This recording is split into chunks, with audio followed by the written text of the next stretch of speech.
40 Days with Jesus. ජේසුස් වහන්සේ මේ ලෝකෙට පැමිණි ඔය අවස්ථාවන් අහෝසි කිරීමට නෙමෙයි, ඒ සෑම සියලු දෙයක්ම සම්පූර්ණ කිරීමටයි. මේ සම්පූර්ණ කිරීම අපට මල් පොහොට්ටුවක් තුලින් වටහා ගත හැකියි. මල් පොහොට්ටුවක් විකසිත වී මලක් බවට පත්වීම, ඒ මල විනාශ වීමක් බවට පත්වන්නේ නැහැ. එහි සැබෑ අරමුණ ඉටුවීමක් පමණයි සිදුවන්නේ. එහා සමානව පැරණි නීති රීති ජේසුස් වහන්සේ තුළ ප්‍රේමී මලක් ලෙස විකසිත වුණා පමණයි.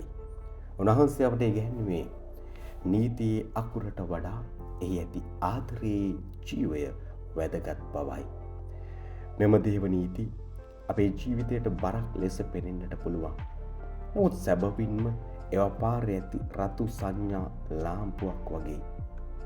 රතු ලාම්පුවක් අපේ ගමන නතර කරන්නේ අපට බාධා කිරීමට නෙමෙයි, අපව අනුතුරකින් ආරක්ෂා කර සුරක්ෂිතව ගමනාන්තය වෙත රැගෙන යාමටයි.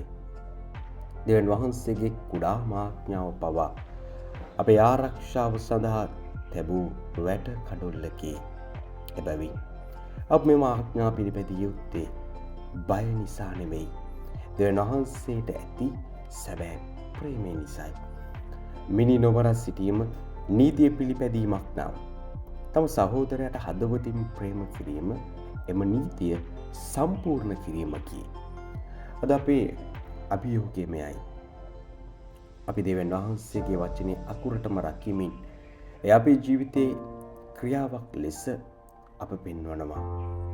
එවිට අපේ ජීවිතයේ අන් අයට දෙවියන් වහන්සේගේ ආදරය පෙන්වන සැබෑ ජීවමාන දේශනාවක් බවට ඔබගේ මගේ ජීවිතය පත් වෙනවා.